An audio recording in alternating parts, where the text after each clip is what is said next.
should be in business. You should see this red thing on All right. screen. Okay, so hi, I'm Sasha. And I'm Dahi. This is DNA SlotCars, and we're going to be doing a podcast from Dave from SlotR. Welcome, Dave. Welcome. Hello, how are you? We're Good. great. How about you? Yeah, I'm all right. It's Saturday evening here. It's probably Saturday lunchtime where you are. Yes. Well, we're 3 p.m. here now, aren't we? Yeah. So we're kind of through lunch and into the afternoon period. Yeah. Have you had a good week? It's been different. People got in the way. My week is great when people don't get in the way. But other than that, I had a good week. I managed to get past 2,000 subscribers on YouTube. So That's one of the things we were going to talk about as well. And mention. Yes, fantastic achievement. Did you think that would be the case when you started? definitely not. Yeah. Definitely not. I sort of did this. It's happened by accident nearly. Yeah. I mean, no, it's not an accident that I put some stuff on YouTube, but it's an accident that people started watching it and telling other people to watch it, and I suppose that's viral marketing, isn't it? It is. Well, let's get into the questions there, because there's actually some of this that's in there as well. So we'll let Sasha get things moving. Yeah. So, what part of this wonderful world do you live in? What part of it? The real dog end of it, Essex in England, which is, for everybody who's not in England, sort of northeast of London. Yeah. I mean, it occurred to me that everybody who lives in America, basically near London, in terms of what Americans could term near, is everywhere in Britain. It pretty much is, isn't it? It's about 30 miles from London. It's a bit like us, Dave, saying, we'll say Houston. We're living in Katy, right, which is west of Houston, but you've got a good hour on the motorway to get there. So depending on traffic, it could be longer. So I mean, it's not that close, really, is it? No, but I had a friend when I was at university who came from San Francisco, and he used to say, in England, 100 miles is a long way, and in America, 100 years is a long time. That's a good one. I like that analogy. So, yeah. You get different. I mean, as you know, I spent the last, before here, nearly 10 years in Australia, and having come from living in Ireland and Britain, and your concept of distance suddenly changes. Yeah, I can imagine. With a slap in the face, it's like, and then, so coming from there over to here to Texas, not a big transition from that perspective, because you're not surprised and shocked by the size of a state that you can be driving for 10 to 12 hours and still be in, Oh, it's crazy, isn't it? It really is. I mean, I think it was like the other week, Shotgun Dave took his daughter to university, and he was driving for 4 days. And then he drove 4 days back the other way. And I just can't conceive of that. I don't live on a piece of rock big enough to understand driving for 4 days. It's insane, really. And, we've taken multiple road trips, and we have the classic stereotypical American big truck, right? We've got first thing I did when I got here, I've got an F-250, because I always wanted one. At first, it was like Mount Everest. I had to climb up. Yeah, exactly. But we've gone and we've taken it on some big road trips, and we've driven, from here down near Houston all the way up then to visit my cousin Niall up in Fort Collins in Colorado. So you're talking, we did it, approximately all in 5,000 miles, on the journey up and down. See, in my head, that's what aeroplanes are for. Yeah, exactly. But you get to see a lot when you're driving, and we obviously stopped off, and made a bit of a tour out of it, going to various places. And Mm. I used to always laugh and think about Australians and American people in a way where they'd say, "Oh, well, some people you've encountered, they'd be like, well, we haven't really visited that many places. Some people might not have a passport." But when you experience the size of the country and the amount of places to visit in it, you can kind of get a better appreciation for that, Yeah. Yeah. It's like there's one place in Australia, isn't there, where you can be snowboarding, and Yes. if it's a clear day, you can see if the surf's up or not. Yeah, you could. And it's That like, would. Yeah. why would you need to go anywhere else? Yeah, exactly. It's that'll be over New South Wales direction, I'd Yeah, I think imagine. so. And yeah, it's an interesting world we live in, that's for sure. Okay, Sash, what have we got next? Do you mind me asking, what do you work at? That's one of those awkward questions that if I actually told you about my job, you'd fall asleep. It's I really know, boring. Dave. I know, and I can appreciate. In simple terms, I suppose I build web-based cloud software for particular kinds of companies to use to run their businesses with. Yeah, cool. And Cool. do you still enjoy doing what you're doing at this stage, Dave? The other question, have you ever enjoyed it? They say if you Uh, enjoy what you do, you'll never work a day in your life. I probably work about 2 days a week then. Okay. I do enjoy it, but there Yeah, are cool. days when I really don't.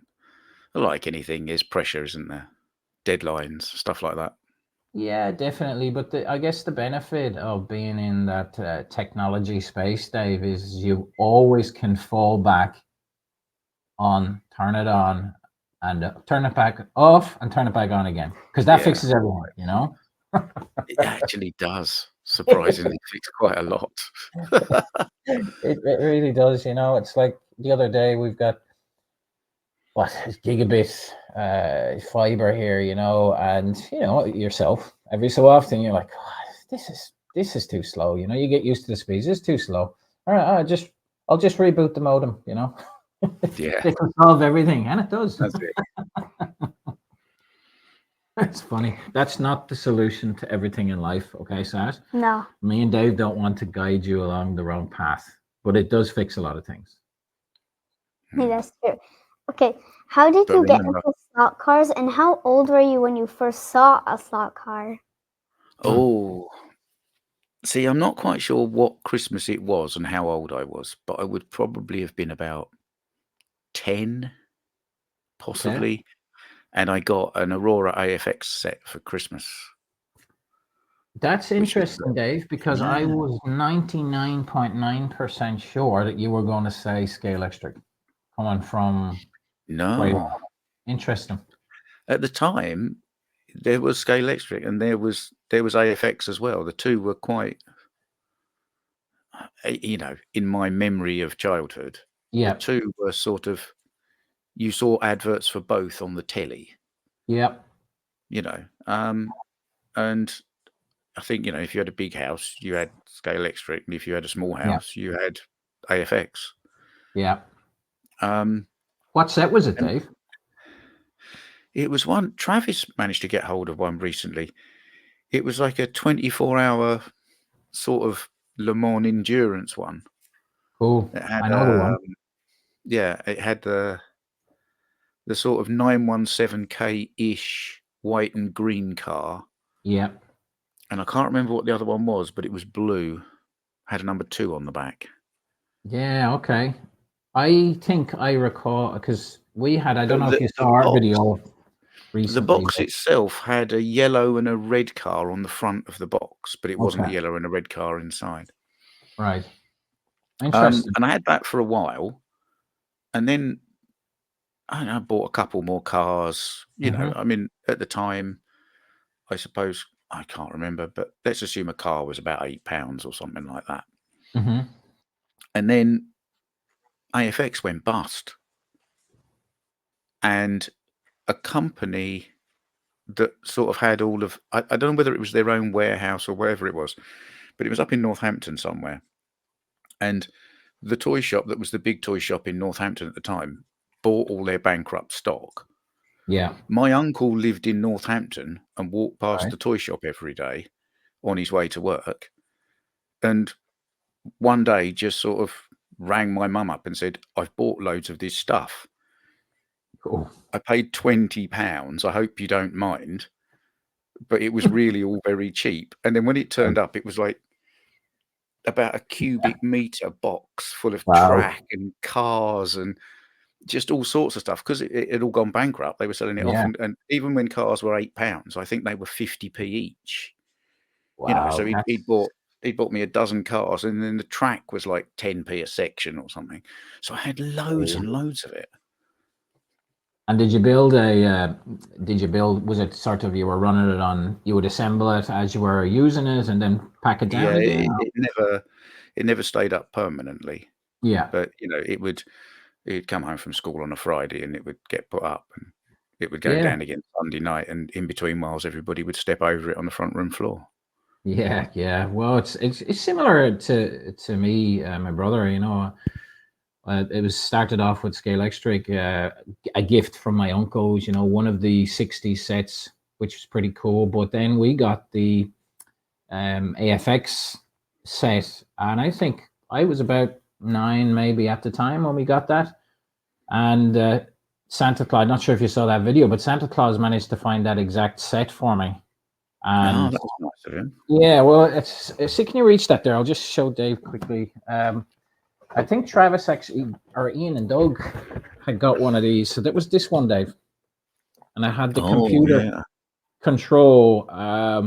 So I was very happy to see that. We haven't had a chance to set it up yet. That was a lot more modern than my one, because, yeah, my one was just, there was no computer control. I think there was a kind of a funny little unit you could buy that you had 2 dials on it, and these 2 levers that hung down. You put it over the track, and every time a car went under it, it knocked the lever and it counted a lap. But I think that was about as technological as it got at the time. Yeah, but they were cool. It's you know, nostalgia. When I saw that box, it transported me instantly back to that Christmas. You know? Oh yeah, when I was at Slotfest this year, there was a guy he'd built. I think it was the guy from the Copperhead who were trying to re-import it into the UK again. But he'd got a track there. It's all set up with a bit of scenery and stuff. And I was walking past, and he went, "Do you know about AFX?" And I went, "Oh, I used to have it when I was a kid." And I stood there for ages, just you know. And it's ridiculous. I think I'm probably too old for AFX now. It goes too fast. I can't keep up with it. It's crazy speed. I saw a video Raul did recently. I think it might have been Carrera Go. You might know the one I'm talking about. And I'm like, you can barely even see them. They're so quick, you know? Yeah. Yeah, it's absolutely mad, isn't it? Yeah, yeah, it is. It is. But certainly brings back fun memories, that's for sure. Oh, yes. What was the first slot car you ever had? The first one I ever had, other than those 2 that came in the box, was an Aurora AFX. It was like I think it was a Dodge Charger. Okay. And it was a kind of a yellow color, and it had a matte black bonnet. Ah, right. Okay. And it had, they did these little, like a little sound box thing inside it, which strapped on the top of the motor. And there was some kind of cog thing that knocked a pin into a piece of plastic that worked like a drum. So it made like an engine noise as well. That's pretty cool. I often wonder, Dave, if you know, obviously weight and everything is a consideration with slot cars, but you know, we're into trains, railways, that kind of thing too. And you know, obviously for quite a long time they've been equipped with the sounds and, you know, DCC, various things. I know with the, say, Smart Race, you've got the sounds there, which is limited really. It'd be nice to see an update to that with some different car sounds on there. Will they ever go down that road with slot cars? It's adding weight to something, so, and complication there, so probably not. I'm not so sure slot cars is really the right thing for it, because okay, yes, we build dioramas and things. Yeah. But as people who play with the toys, controversial phrase, but as people that play with the toys, we know that we are racing slot cars, whereas with the train stuff, it's not quite so interactive in that way. Yeah. And you are definitely trying. Your aim is to replicate the real world in miniature. Yeah. I don't think that's necessarily the case with slot cars. Yeah, you could be So I'm right not on that. so sure the sounds necessarily. I mean, for the kids, yeah. Yeah. But for the rest of us, no. If I had a train set, I'd want it to make the noises. Yeah. I don't think I want my slot car to make the noises. Yeah, it's it's a valid point. I think, for example, Smart Race. I'm talking about that with the sounds and stuff, but at the same time, I also have all of that muted. Yeah. So all I can hear is it makes a sound when we cross the line, and then you can hear the announcer properly. Because if you have all of the ambient sounds going on in the background, it's very difficult to hear what's. Oh, it's too Yeah. much. And then obviously Like, you've got the what car did on you the track as well. Yeah. Like one day we had like the soundtrack on, and like it said on a race, you have Sasha go in the pits. I'm like, Yeah. what did she say? Yeah. And like my dad and my sister didn't know what they said, so I didn't know, and then I ran out of fuel and I was going really slow. So that's a great excuse for not winning, though, isn't it? Yeah. But then I eventually went in the pits and started catching up. Yeah, you did. But yeah, I think you're right. But it's interesting, seeing where technology goes and what's next. We've kind of gone back in time when it comes to slot cars, because I'm I know you chip all your cars, but I'm soldering and removing chips from cars that I put in, because obviously we went down the Omni slot box route, so we keep it separate. Yeah. And I still enjoy digital, and I like a lot of the aspects to it, but I find that we run a lot more analog lately, so it's. But when I first, when my dad made me go into digital, and so I went on digital and remember you can switch lanes. I'm like, oh my god, I totally forgot. Because we haven't went on digital in ages. Yeah, I thought about installing the forced lane change but I decided against it, to be honest, because I think that when we're running analog, we tend to be chasing lap times and things like that, and I just don't know if it's going to add to it. Probably maybe detract a little bit. I don't know. Yeah, if you've got reasonably the same lane length, I don't think you need to cross the forced crosses, because that's only there to try and help even out lane lengths anyway, isn't it? Yeah, no, it is. I think we have, it's roughly the same lane length the way I designed it, so maybe no need to do it. But the only time I've seen them be useful is when people have double pit lanes and they have that thing where they go in and cross over. That's I did have that installed for a bit to try and implement it, but the space that I had allocated and the scenery I wanted to put in, it didn't allow me enough an extra straight in front of it for that double pit, and so it meant the 124 scale cars wouldn't make the turn, only would work for the 1/32. So I decided to go a different way, Okay. Yeah, Johnny Hobby had a video where he used one of the older Carrera system, a kind of lane changer units. Yeah. Which doesn't work properly with Carrera Digital, but what it does do is every time you go over it, it goes that way and then it goes that way. So he managed to make himself a sorter. Yeah. Okay. Interesting. It's a good video. It's worth watching. I'll take a look at that. Yeah, definitely be curious on that one, because there's so many different variations of pits, and we're happy with what we've got set up. But I would have, for me though, it was a combination of wanting, it had to be scenic. So when I was building the scenery, I wanted to have that aspect in, and I wasn't prepared to completely compromise. I could have fit that in the double pit, but I would have had to sacrifice then a lot of the scenery I wanted to do. So, I'd be the same here. If I wanted a double pit lane, I'd have to not have garages, which I haven't built yet. But but you will. Yeah. Yeah. It's one of these things, isn't it? It's like what do you like? You know, what are you doing it for? And maybe if you of course if you have oodles of space allocated, then that's fine. But otherwise, I think it's nice to have a half and half. You know, obviously you've got your track, your layout, but then also mix it in with the scenery if that's what you're into. You know. Yeah. I mean, I'm trying to make it so that the scenery I've got doesn't get in the way of the track. Yeah. Because it's a fairly restricted space here, so I've had to put sort of 2 levels on it and those kind of bridges and things. Yeah. So there's 2 or 3 places where it's blind when you're racing, but I don't want to then put, like here, a big long row of pit buildings along and obscure that back straight. So Yeah.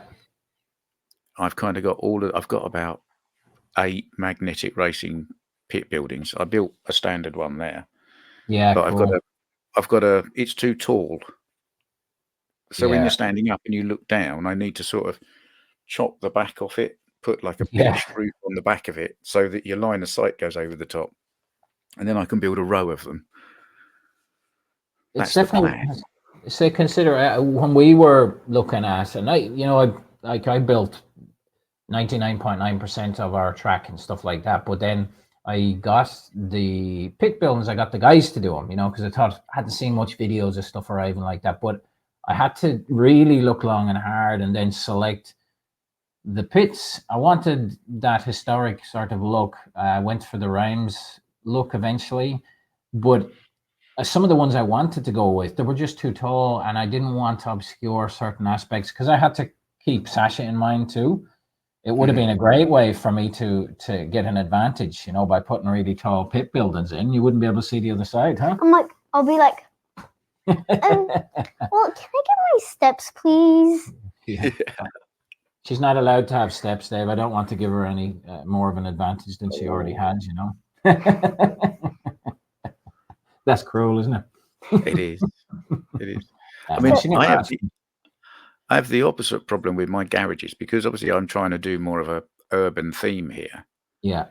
Well, all these pit garages, they're all nice race circuit pit garages. So they're all that sort of 1.5.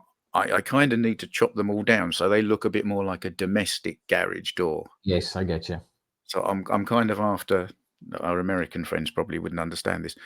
I'm sort of after a block of council garages. Oh yeah, I know exactly what you're chasing, Dave. Yeah. So Exactly the idea being that it's kind of at the side of a road and actually all these people secretly build their race cars in there and yes, go street racing. That's kind of how I'm thinking about it.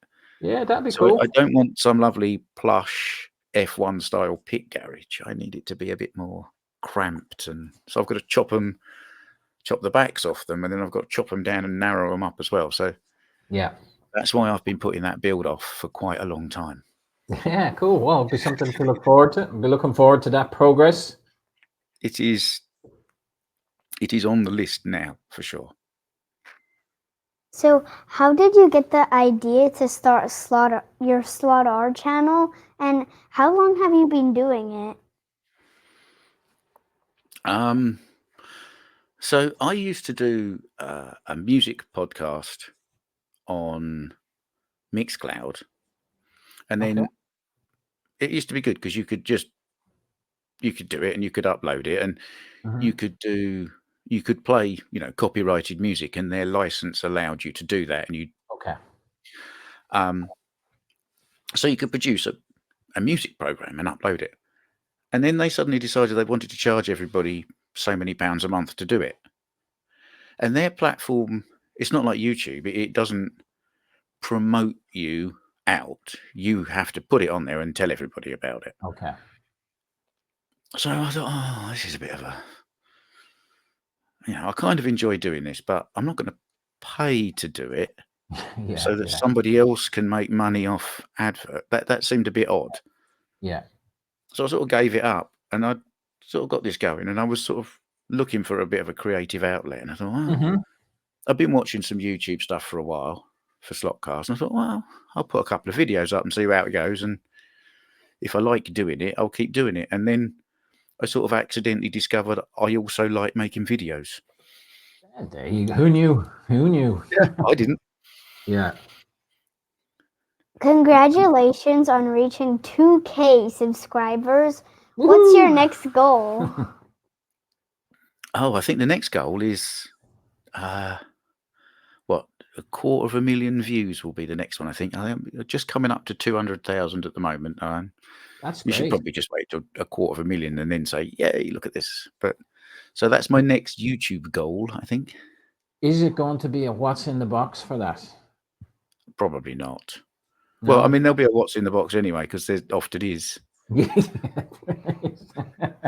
There's a lot of what's in the boxes actually, but that's good. I'm gonna try and do less what's in the box and a bit more coffee and a chat, I think, this year, because We enjoyed the coffee and the chat. It's well, I enjoy it because I don't like, necessarily have to buy something. yeah. Apart from the coffee. Apart from the coffee. But, yeah, you know, otherwise, it's what's in the box. It's all Yeah. right doing a what's in the box video. People like them, but you think every time you open a box, well, I've spent however many pounds. Yeah. I mean, you can't just do that every week. It's No, you could. It could be what's in the mug, Dave. Never mind what's in the box. What's in the mug? it's definitely coffee at the moment, but it's instant. We won't talk about it. Great mug though. Yes, great mug. Track fans. We still have to get a Track fans mug, don't we? Yes. Yeah, we do. You should get one of our t-shirts. Oh, maybe we'll have to send Dave one of our t-shirts. How about that? Yeah. Will we? Yeah. Everybody's got merch apart from me. You should get it. You should get. You should. I was actually chatting. Funny, I was chatting to Travis about this very thing because Travis doesn't have much either, and he was saying he really has to get his act together and get some stuff. Pete's got all sorts. Oh yeah. But you could a t-shirt would be cool, Dave. You know, it'll be. Is that something you're planning on? I think so. Probably at some point. We've got this weird situation in the UK whereby the tax office lets you earn £1,000 a year and doesn't hassle you, as long as that money comes directly from creating content. Oh, really? I didn't Yeah. know that. Okay. These sort of £1,000 expenses that you're allowed, so they don't worry you about it. Okay. And obviously, YouTube's paying me £30 a month, so that's not really huge amounts of money. But if I was earning £30 a month from YouTube videos and I sold a T-shirt, I would then have to pay tax on everything. Okay. So if at some point YouTube starts making money to a point whereby I have to fill in a tax return, then it's worth my while doing the T-shirts, and because I've got to fill in the tax return. Otherwise, it's actually too much hassle. Yeah, I can understand that. I wasn't aware of that. Wasn't aware of that rule. It's been a long time since I've been living over there, but yeah, it's interesting the nuances. You know, with these things, it's like it has to be. If it's going to be a pain, like maybe I can understand why you wouldn't. You know. I mean, it'd be nice for people to have a T-shirt, I think, with my logo on it. I suppose. Not sure I'd wear one, but you know. Yeah, I'd wear one of yours, but I don't think I'd wear one of mine. Well, I think we'll have to send Dave one, will we? Yeah. Yeah. Okay. We will. We will. Oh, thank you. But it's one we put them on for the video, you know, and but it's cool to have. Marty's did one recently, actually really pretty cool as well. Cool.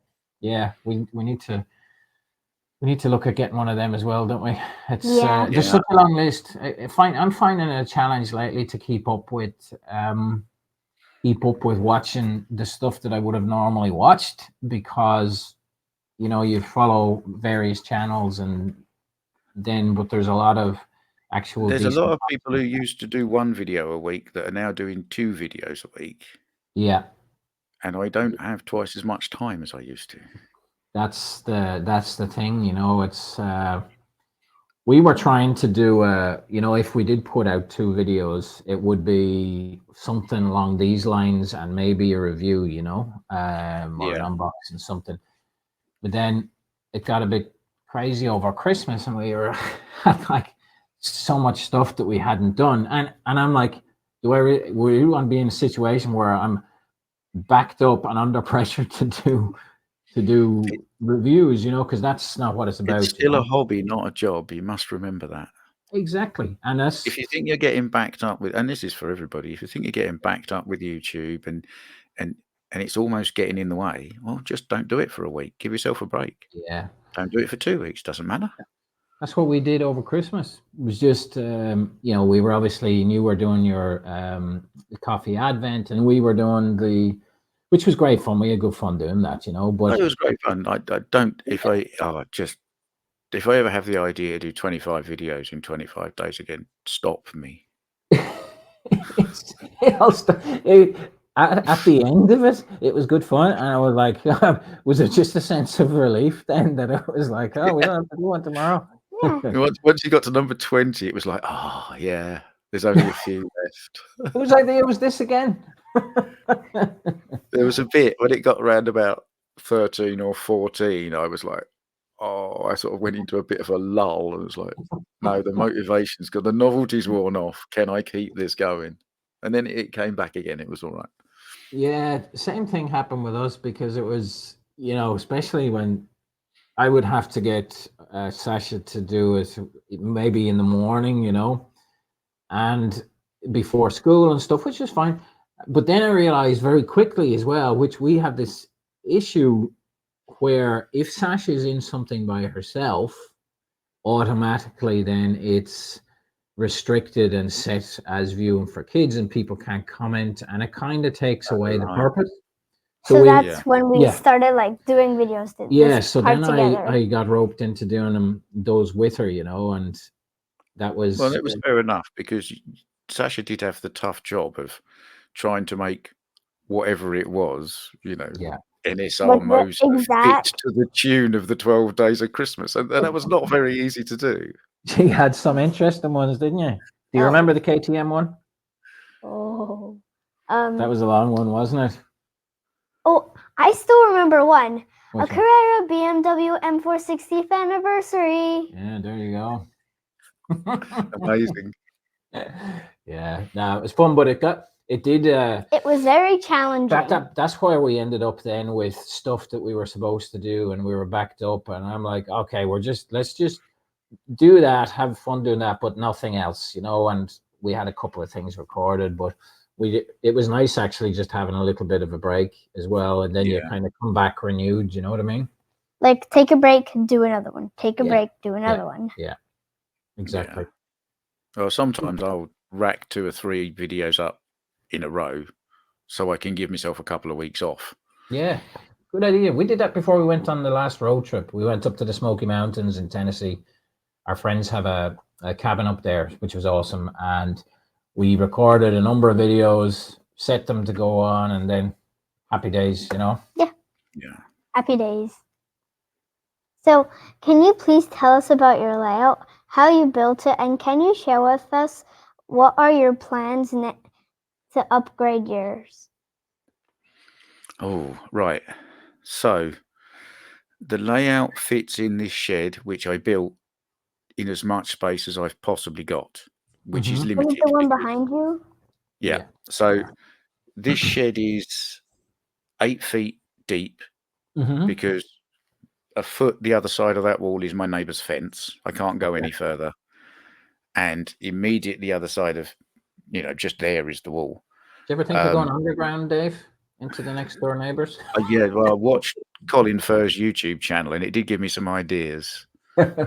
He's got a bunker and all sorts, isn't it? Underground That's cool. garage now. So and then there's not a lot of room that way, because that's then the path that goes from the front gate right down and out to the field. So I'm kind of restricted this way. And obviously I need a bit of a desk, and I need somewhere to stand. So my track is it's about 5'6" to the edge of this. Mhm. So I'm kind of restricted on what I can do. Yeah. And it's about, I don't know what it is in real money. It's about 4.1 meters. Somebody worked that out in feet for me that way. Yeah. And that's all the space I've really got. Yeah. Okay. Yeah. So, But you've made good use of it. well, if you look at my track in detail, actually, it's just an oval. But halfway down the back straight, there's a figure of 8 in it. Yeah. Okay.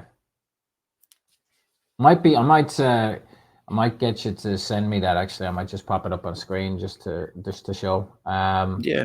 Okay. Pretty cool. But it's about making use of what the space you have, isn't it? And Yeah. And, it's and half I the spent emotion. ages on the softy barn planner, Yeah. working through it. But I had a few.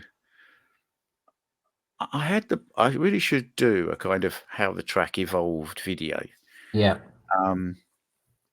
Because it was very much a sort of two concentric ovals that Mm-hmm. joined up together at one point. Yeah. And then it sort of ended up with some little hammerhead bits on the top as it went like that. And it Yeah. slowly evolved into this. Mm-hmm. But it was all radius 1 corners for quite a while. Yeah. And that was fine. And I was running magnets and that was great. Mm-hmm. And then I went for a bit more, some radius 2s and so on. Yeah. And then I took the magnets out. Mm. And then I realized I needed a bit more flow. Yeah. So now I've got a few radius 3s, it's slowly smoothed out as it went along through its evolution. Yeah. We were the But same, actually, really. looking back at some of the really silly early videos, there's 2 or 3 that were like track test that I did Mm-hmm. on my channel. And one of them, it's all radius 1 corners and capris with magnets in and stuff. Yeah. But you look at it and it's still roughly the same layout as now. And that's sort of 2 years ago.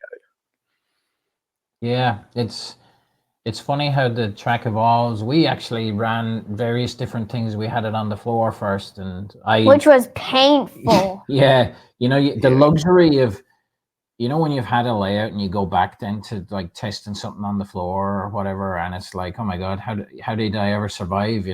Yeah. You're sitting there on the floor next to the track, taking it apart. Your backside's gone numb because you're sitting on the hard floor. Yeah. And then you get carpet your neck goes because you're leaning forwards and doing this to get down. And if it's carpet, it's pulling itself apart anytime you're trying to move something, and it's a bit of a challenge. And sometimes the carpet gets stuck in between. You're like, how do you? Yeah. Like, oh, just a carpet. And that's not even the worst of it, because it's on the floor, then all your motors and your axles and your gears get all the carpet fibers and the dust in them, and you're forever pulling it out with a dog hair or whatever, and you're pulling it out with a pair of tweezers. And if you can get it off the floor, that's much better. And the older you are, it's more important you get it off the floor.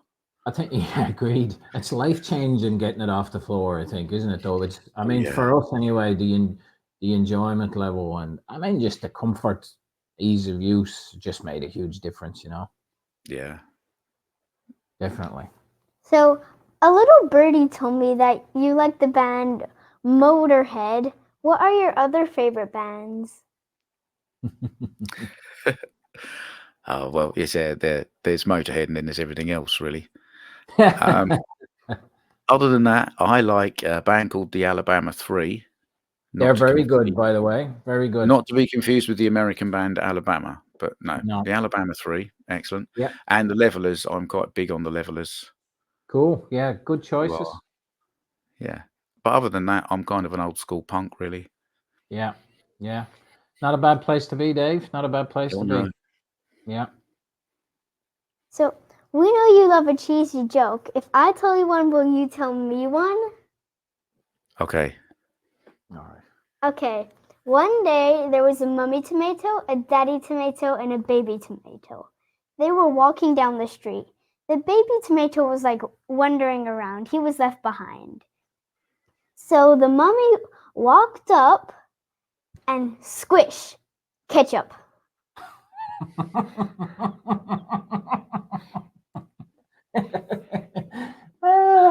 Go on, Dave. You got to beat that one now. But have you got a better cheesy joke than that? I've got a worse joke than that. Okay, let's go. So there's a German cowboy. Okay. And he walks into a saloon. Mm-hmm. Audi.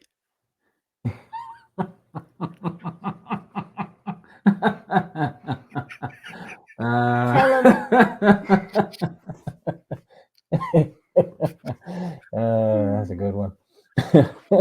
Tell him one. Well, me? Yeah, okay. tell him one. You hear about the magic tractor?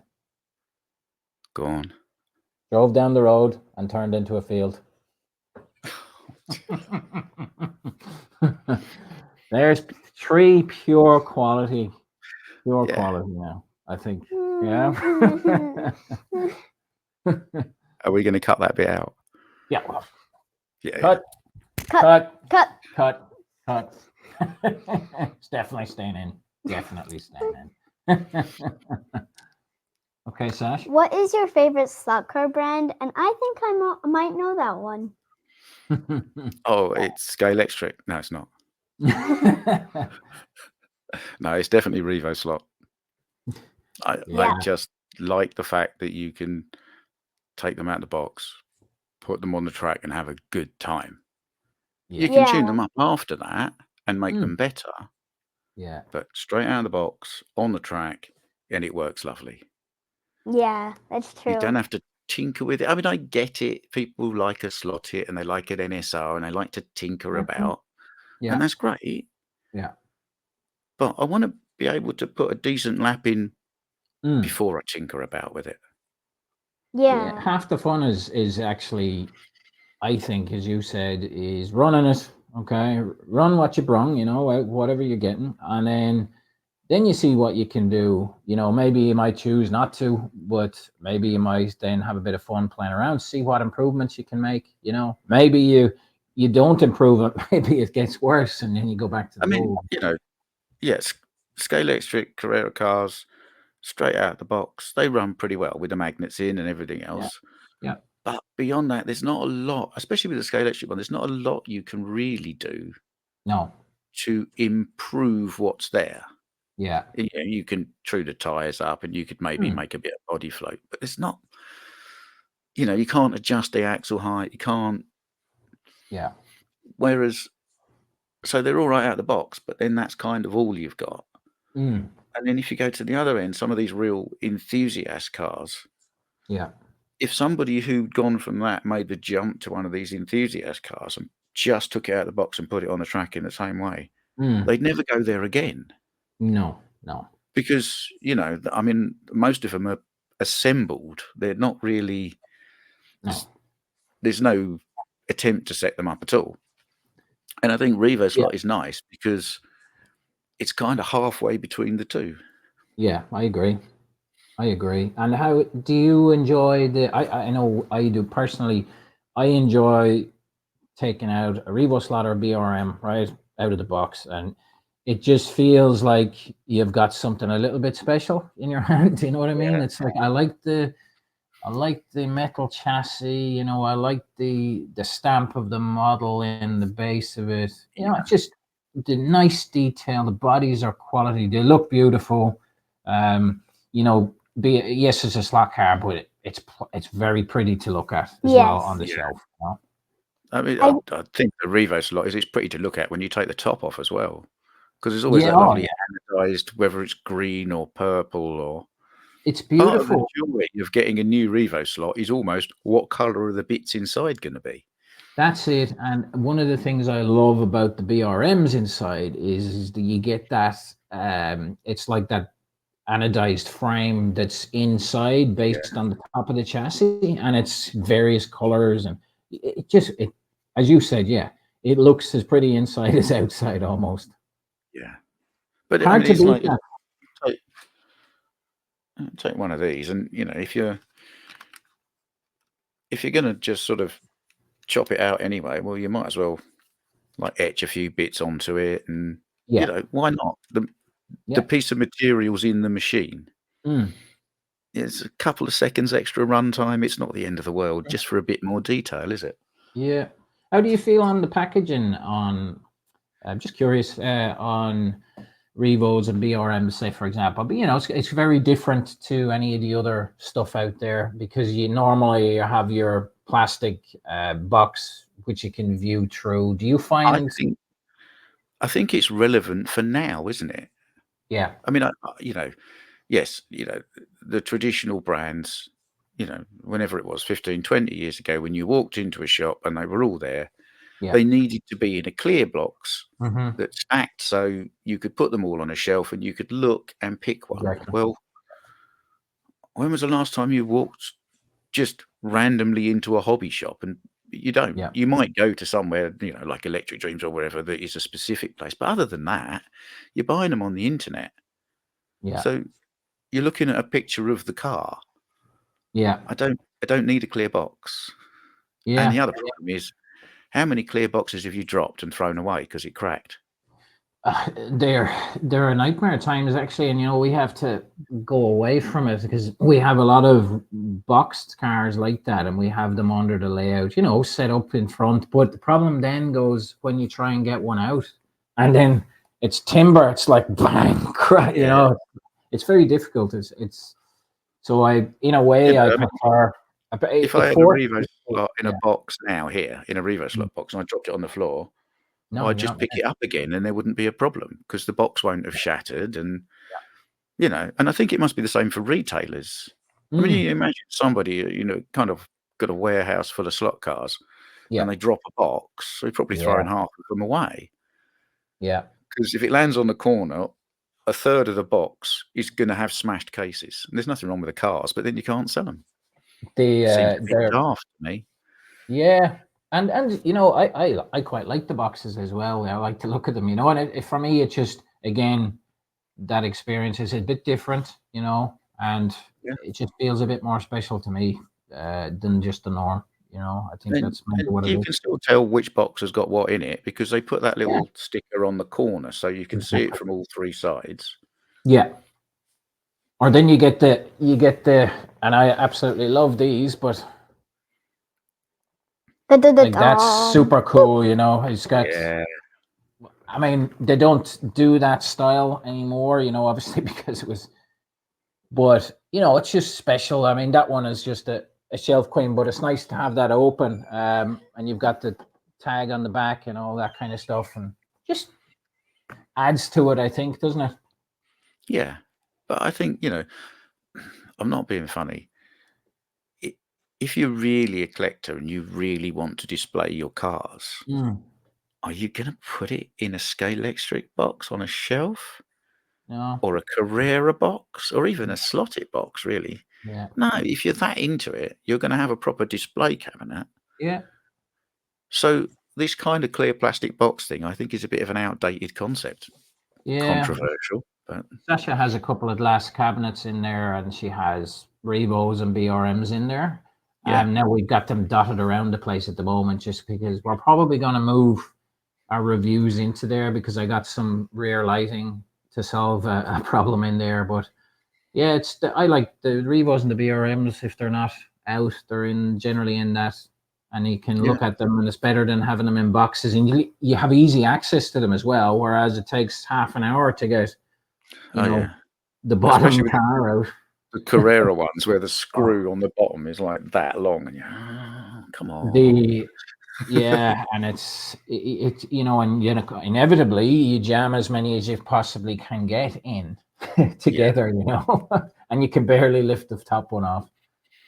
One fact about BRM and Revo slot is like if you worry too much about falling off the track, like I don't worry. I try not to worry about it. You mean the magnet, because there's no magnet in it? Yeah, and like if you don't worry about it, then you're perfectly fine. Like once I did that, I'm like, wait, I don't have to worry. Well, you're a good driver, though. Let's just leave that off my mind, and then I didn't fall off. No, she's super consistent, Dave. I tell you, did it the other night, and she was running, I think it was the GT40, right? And the entire thing, right, for as long as she was running, she never came out of the slot once, right? And then I went later on to have a bit of a nighttime run, and I was flying around, and I was pushing, and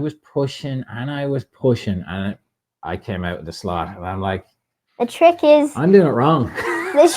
But the trick is, who was quicker? Go steady. That will be revealed in our next video, Dave. We're doing the head-to-head. Right. A trick is about falling out of the slot or staying in. Always go consistent and get used to it, and then you can start going faster. Harder, faster, later on the brakes. But I don't know about you, but I often find my fastest lap is when I'm not concentrating. Yes. Yeah. So I'll get a car and I'll put it on the track, and with the smart race and everything, Mhm. and you'll try and do a fast lap, and you do a load of laps and a load of laps. You do quite well, and Yes. then you're sort of like, oh right, I'll just relax off a little bit and just run some laps, and Mm. and then I might pick up my coffee and have a bit of and check my phone, and it's just running Mhm. around, and all of a sudden, smart race goes new fastest lap, and it's like, what happened there then? Yeah. And it's like I'd actually zoned out, and it was just Mhm. you get into a rhythm, and your brain doesn't realize it, and actually that's when you do your best laps. That ties in very well, actually, with when we went up to Tacoma, we went up to the BRM 24-hour to visit to Alan, and we'd never been at an event with with a 24-hour race or anything, and I was really curious as to how people would cope with that. And obviously, you've lights off, your track lights on, and Alan said to me, he said, "One, honestly, the thing that you'll realize is that when the lights go down, a lot of the other distraction and your brain doesn't get in the way, and you'll find that you run some of your fastest laps in that environment, and he was bang on. It's very interesting. Yeah, it's very interesting. Sure is. What are your favorite slot cars you've bought, and can you show us some of them? All of them are my favourites, really. Do you have That's any what you I would dislike? say. Do you have any you Well, really dislike? I definitely don't ever buy a slot car for the channel. I don't buy Yeah. a slot car to make content. So I always buy a Yeah, slot for car sure. that I want and then make a video about it. Mm. So, I mean, obviously, Let me put you on the. I'm going to put you over on the. there you Yeah. are. Look, you can't go wrong with one Ah, of these. Oh Revo yeah, You The got Mark us 1 in the Sport. car, Dave. yeah. It's a cute, great little car, and it handles really well, and they're just loads of fun, and you can't go Yeah. wrong. Yeah. Agreed. That was one And of I the think Revo spots I never got flung off. BRM stroke TTS version is just as much fun, just slightly bigger. Any potential of you acquiring one of those new liveried BRM ones coming out, Dave? Well, see, when I saw Pete at Slotfest last year and he was racing, one of the things he had with him was that TTS Escort. Mm-hmm. I think when I finally go 124, it's either going to be one of those or one of those Auto Bianchi things. I quite like those. Yeah, are you talking one of these ones, Dave? Yeah. Yeah, I think would. they're great. Yeah, and would you go with the rear wheel drive BRM version, or would you go with the TTS front wheel drive version? I don't know. What do you say? I would say if you want to be competitive, and unless you're running against other front wheel drives, you go rear wheel drive. Right, okay. If you're running against all front wheel drives, that's fine, but they're not as quick as the rear wheel drives. Right, But good okay. one. A completely different. It's definitely worth trying. That's for sure. Yeah. But you're not going to be able to compete with unless specific environments may differ. It depends on tracks and Carrera, but on Carrera, definitely not. Yeah. I mean, I like this one. This is the one that was the 1K car from Mrs. SlotR, which is a slot it. Just to say, I don't always like Revo slots. Yeah, that's a nice looking This was a car. classic example of something that really didn't run properly straight out of the box and needed a lot of work just to pull away in a straight line. Well, you had one wheel was right out to the edge. I can't remember if it was left or right, and the other one was tracked in by. Yeah, and every time you drove down the road, accelerated, it went like that. It was Because it just crabbing, wasn't it? right. Yeah. Yeah. Nice looking But car, once it was that though. sorted out, it's lovely. Yeah. But yeah, mostly it's the Revo slots. And so that Escort's your favorite of the Revos. So I think, well, the old one is my favourite because it's done, I don't know, it might have done 20,000 laps around this track. Cool. I've Nice looking car, utterly that one. destroyed it. Yeah. It's it's on about its 5th set of rear tyres. I love this car. Yeah. I love this one, but I don't want to damage it too much. Yeah, I get you. This one's past the point of no return, so I just have a right laugh with it. It's a bit like me, Dave, myself. I'm past the point of no return now, you know. It's bounced down the road a few times, this one. Yeah. Have you any shelf queens, Dave? Or do you pretty much run everything? I know you say you don't run, you take care of that one a little bit better, but is there anything you've kind of gotten you don't run? Okay, so my idea of a shelf queen is I don't let anybody apart from me drive it. Yeah. Yeah, I get you. So when my friends come round, they usually use a Carrera Caprice, and my friend Dave Milligan uses this one. Yeah. And my dark blue Alpha Revo slot it was the first Revo slot I got, so that's pretty destroyed as well. So yeah, my friend Kieran likes that one, so he runs that one. Yeah. And then I'll pick one of the nicer ones. So that's as far as it goes in terms of. Mm-hmm. I have one car that I have never put on the track, but that's that Scale X3 Duffy Collard hot rod, and that's just because I looked at it and put it in a box and pretended I hadn't got it because it's awful. Other than that, nothing is a shelf queen. Yeah, the only shelf queen we have is that Jägermeister BRM, you know, the one I took down there a second ago. Yeah. Because it was number 6, you know, and we have enough cars, so I don't need to run it. I probably won't put that on the track. We haven't run Travis's we don't have enough Bauer cars. because we haven't set up the HO track anyway, and we've got that in there. Other than that, probably everything. I don't think there's anything that we have not run. And the only reason some cars are not running a while is just because we've got too many now that it's kind of hard to. And you still pick up the same cars a lot of the time. That's why I like the reviews, and it actually gets you then driving other stuff. Whereas normally you'll go and you'll pick out your faves, you know. Yeah, I think I've probably got 4. I usually go for that one. I love that livery. You know, that's. And for some reason, I was talking to John Albright about this, and he hadn't got this one, but he'd got a number of these. Okay. And his one of these is the quickest one of these in this livery, and my one of these, it seems like I know Marty had trouble with his one on his particular track, but this one seems to be, broadly speaking, a good one of the 911s. That's so cool. I kind of go to that quite a lot. Interesting. But we don't have enough cars.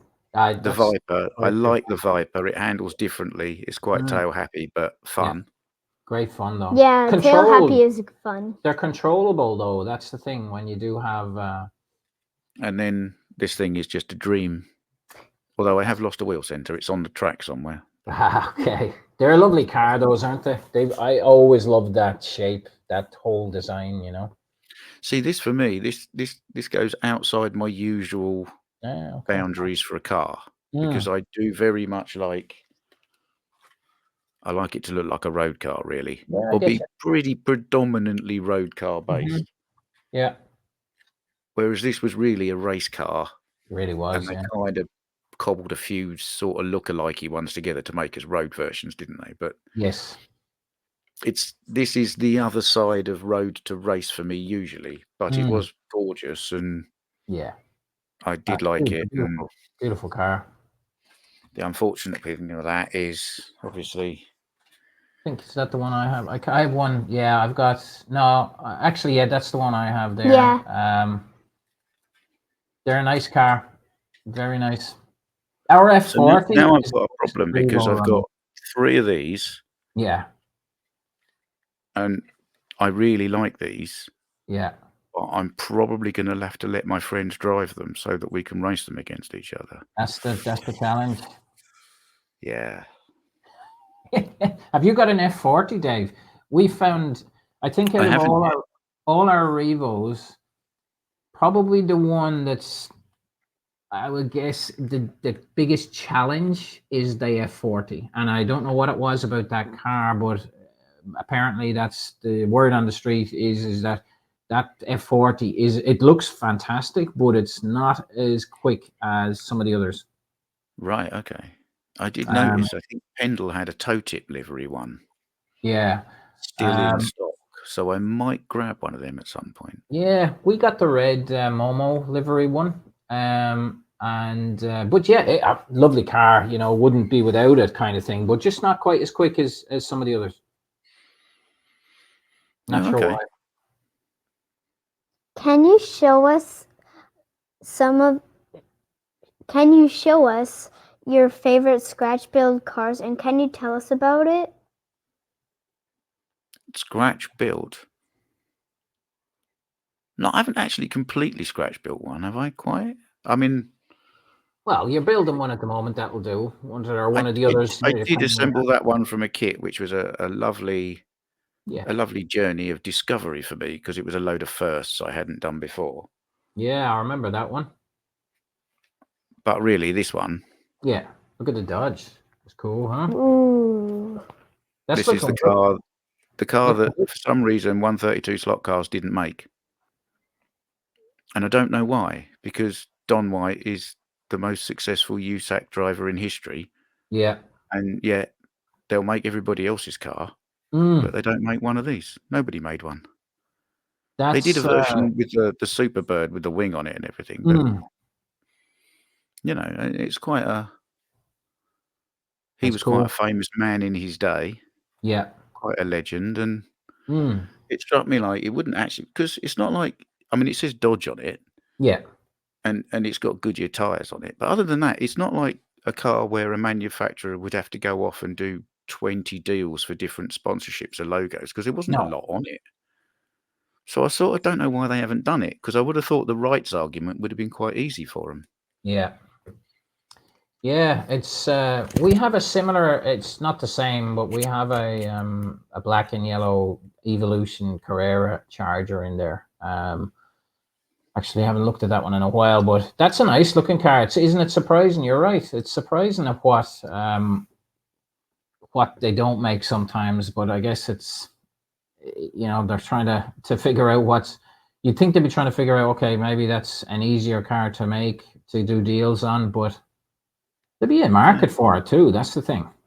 I mean, you know, I always just thought, you know, oh, it's a bright yellow colour. Yeah. It's got a big number 3 on the side and the word Mhm. Dodge in big red writing and a big yellow number 3 on the roof. Yeah. Even for like little kids, Yeah. you'd think that would be an appealing. Yes. It's kind of a simple design. Mm-hmm. And I don't know. I just. How does she run, Dave? Sorry? How does it run? Does it run well? It runs all right now because I did all of the Home Racing World tuning tips on it and glued all Okay. the bushings in and trued all the tyres and Cool. clearanced it all. I don't know if you can see in here. There's like loads of gap. I've clearanced it everywhere, Yeah. Let me just all the way up the put down sides. here again. So Yeah.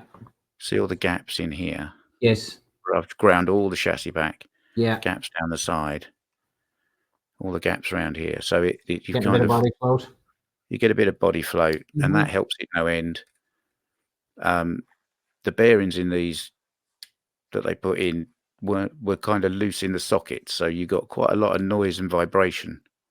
Yeah, So we've Home got that Racing World, general. Harry said, glue them in, do all those. And I just did all the tricks he did. Yeah. And of course, he's the man. He knows what he's doing. So it runs lovely now. It's really quite smooth. Nice. That's a nice looking car. Did a good job on it. Yeah, I'm quite pleased with it. It was a nice exercise anyway, because you know, it's like, well, I'd like to build this car. And it was nice to sort of, you know, you sort of read around the subject while you're there. So Don White as a man interested me in his career and the fact that, Yeah. I mean, he raced up until about 1985, but his Yeah. original racing career, I think, even predates the existence of USAC and NASCAR. So it'd be about 1948 or something. Pretty cool. And he's an absolute monster of a man, just drove and drove and drove. Yeah. And it's it was there was a lot to it as well back then. You know, I mean, it took real skill to be able to drive those cars Oh, fast. yeah. I mean, especially the USAC stuff, because I mean, NASCAR is, pretty much. I mean, there were some, I say dirt ovals, but I think they Yeah. were, yes, it was dirt, but they poured oil on it and rolled it Mhm. flat, so it was nearly tarmac anyway.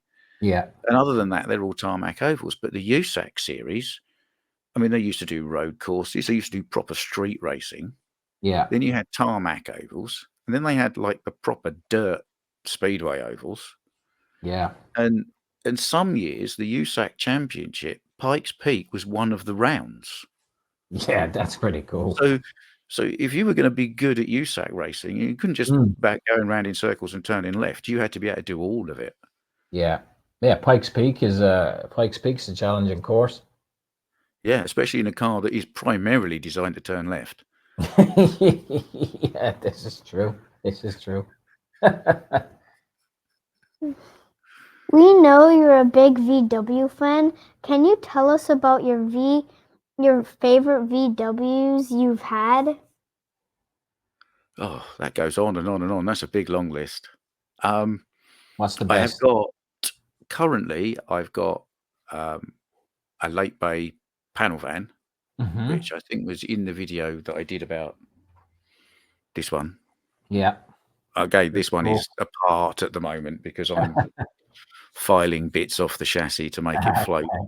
It's quite a deep chassis on that, actually. I was interested looking at your video. Yeah, they've been quite clever about it. The Mm. wheels are quite, not they've got wheels in it at the moment, but they're quite high up, so the chassis is quite near the ground to start with. Yeah. Yeah, There's it's not a quite a whole lot lot around of, there. quite a lot of gap there. Yeah. So although this is quite top heavy, they've done everything they can to make the weight lower. They Yeah. haven't Okay. quite done enough. It does appeal So to me, that car, actually. We might get one of those. It's just you nice to can't be have. serious about it, really, because it's not. There's nothing about it that means it's going to be fast and racy, but No. it's a real fun to just drive around. Yeah, and will look good. Look good beside Frank's TV on our track at the side Yeah. Yeah. on SlotR / Marty Ford corner. So I've got one of those at the moment. I've got a Lupo in lime green. Yeah. I think I featured in the lime green cadet video, but Yeah. Cool. American market probably don't know what they are. It's like a Polo but smaller. Yes. Yeah. And I had one, a black one, some years ago, just Mm. because I needed a cheap run around small car, and I paid about £300 for it. Yeah. And then it blew up. And then I had some other things for a while, and I realised I didn't like any of them because they didn't drive like a Lupo. There you go. So you went back. So actually, so I got another one. Cool. And then I've got a massive, great big LT46 minibus, which is my camper van now. Cool. Is it kitted out, Dave? Yeah. I kept 4 of the bus. It was a 16-seat mobility minibus when I got it. Mm-hmm. So I kept 4 seats and put a table in. Yeah. And then kind of it's got a big double bed behind it and Cool. a whole kitchen thing built in that I put in and diesel Awesome. heater and all the rest of that. But because it's still a bus, and this probably doesn't mean again much to the American market, but because it says bus on the logbook, Yes. I can drive it in the bus lanes in the UK. I was just about to ask you that. Up there for thinking, Dave. Down there for dancing. Oh, yes. And because it's a bus, public transport, the road pricing, the road fund, road tax is discounted on a bus. So Yes, actually, my definitely. massive bus is cheaper to put on the road than my tiny Lupo. There you go. Okay. It's just like an episode of Ripley's Believe It or Not. Oh, yeah. It's cool, that. So, what else did I have? I had a Mark 1 Golf, and I had a beach buggy for a while. Cool. And, yeah, lots of different Volkswagens. Yeah, they're very collectible, aren't they, in lots of ways? You get a lot I've of never value. actually owned a Beetle, though. That's the one thing I haven't had. Okay, is that something that you're keen on Would you ever get one? Do you think? Or are you happy with the vans? It's not. I've driven a couple of them, and they just seem to be like. I know it sounds wrong. Like driving a big heavy slab, given how small the car actually is. Yeah. So I like the Golf. I like the Lupo. If I'm going to Yeah. have a small Volkswagen car, I'll have a slightly more modern one with slightly more creature comforts. Cool. If you could pick 2 real cars, one fantasy and one that you can buy in the future, what would they be? Good question. Oh, one that I could buy in the future, but it's got to be a real one. Yeah. Oh, have you seen those ID Buzz Volkswagens, the new ones? I've seen. Yeah, I have. Yeah. Yeah, a friend of mine's got one of those. He dropped round and we went out in it. And I'm not a Cool. big one for electric cars, Mm. but that is a beautiful vehicle to be in. Yeah. All right. I've not been in one now, but I've only seen one It's on. comfortable. It's serene. Mm-hmm. It's got quite a lot of power. And of Right. course, because it looks slightly crazy, everybody stares at you. Yeah. It's one of those cars that if you were going down the road next to the guy in the Lamborghini, the guy in the Yeah. Lamborghini is going to be annoyed because they're not looking at his car. No. So that's probably a real one that I could, Yeah. I don't know. In terms of anything else, something I could probably completely unattainable is probably the Hemi Cuda, isn't it? Yeah. Okay. I was wondering, would you go down that road? Yeah. They're available, but they're crazy now. Crazy. I'd have to sell my house. It's insane. It's insane. There's one of the things that I have to say I do enjoy over here is that now I haven't got a classic vehicle yet, but we will. And it just to be able to go into a classic, I'm not saying they're everywhere, but to be able to go into a classic car dealer, and I'm like you, I always loved those kind of cars. So you're like literally mouth open. I'm like, oh my God, Yeah. I always wanted one of those. The problem is you go to the next one and you're like, oh, but I really like them as well. There's such, when you've not experienced it before and you literally like everything. Like, Yeah. oh my God, those are so cool. Yeah. Oh, and also I like those I like and the that. Plymouth Barracuda, for example. I really like. I love a Bandit Trans Am, for example. There's just so many different cars that I like. There's I like too many to pick from. classic Corvettes. I like everything. This is my problem. There used to be about a mile from me. There used to be a place called JD Classics, Cool. which was it's moved now and it's sort of renamed and things. But that was one of those places where if you were incredibly rich, Yeah, you owned a very expensive car, maybe one that you would take racing at Goodwood for one of the historic things and all the rest of this. yeah. Then you wouldn't keep it. You would give it to them and they would look after it. And Nice. because you were super rich, you would just ring them up and say, oh, I'm going to go and drive at Goodwood on Saturday. And they would turn up with the car and a team, that level of, Yeah. and they used to have these open days. Right. There's all these, and they were quite a Jaguar specialist. And, some of those silk cut Le Mans, I can't remember what they were, an XJ, whatever they was. Yes, I know the one. Some of those, the original ones, they had some of those there and stuff like that. And they had this open day one day, and just in the middle of the floor with a little bit of fence around it in this showroom, we were all walking around having a cup of coffee and a bacon sandwich, looking at all these expensive cars. And it was this lovely green Jaguar, all swoopy and long and beautiful. And I was like, oh, that's the one I'd have. And the man next to me went, no, you won't. That's I think it's called the XJ13. Yeah. There's only one of them that was ever made, and at the time it was £30 million.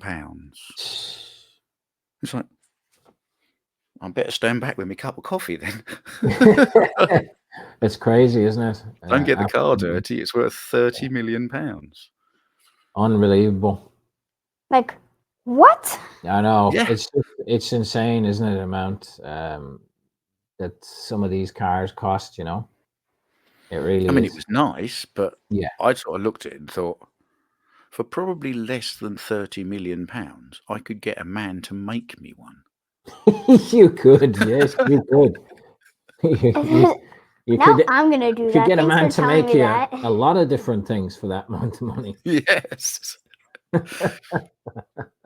No, that's cool. You know, I'm just looking. We're at 1 hour 15. We better wrap this show up, folks. Oh, we've been rabbiting, haven't we? Aw. Have you got any more questions? Well, Sasha? it's always good when your the chat flows well. You know, it's good when you have fun. Oh, yeah. This is exactly it. You said You it. have too much fun. Time goes quick, doesn't it? Seems Can't like have five too minutes. much. This is actually it. Not having fun, time goes real slow. Yeah. Having fun, it's already like 1 hour 15. Yeah. Like Wow. what? Yeah. There you go. You can never have too much fun, though. Dave's right. Yeah. Dave Never is have right. too much fun. It's like chocolate. You can't have too much of that either. She agrees. Oh, yeah. She agrees. Well, Dave, we really appreciate you joining us. Thanks for coming on. It's been a Thanks for pleasure. having me. Yeah, it's been a pleasure talking to you and getting to know you a little bit better as well. Obviously, it's, you know, you have chat back and forth and everything. It's not quite the same, you know, so it's always great to have we may get to see you physically in the flesh if we make it over to the UK Slot Fest. So that would be fun. We'll have to organize something. But next I year, not wanna this year, go. isn't it? Yeah, next year we wouldn't be able to come this year, but maybe next year. Let's see. Yeah. Watch this space. Excellent. Watch it. So as always, folks. Thanks for tuning in, and don't forget to like and subscribe. Bye. Bye. Bye.